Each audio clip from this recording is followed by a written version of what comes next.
How to use the poll stickers in Instagram direct message. Hey guys, welcome back to the channel.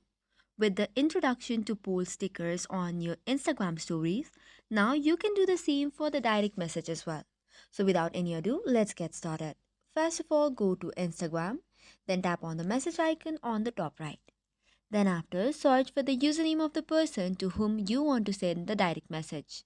After that, click on the camera icon which is on the bottom left and then select a background picture. You can select it from a gallery or choose any new as well. Then tap on stickers which is on the top and you will see the poll option. Tap on it. Write the question that you want to ask in the poll. Then you can give the option yourself as well. Once you have done so, tap on the done button. Now you can choose if you want to allow it to replay, view it once, or you want to save it on the chat.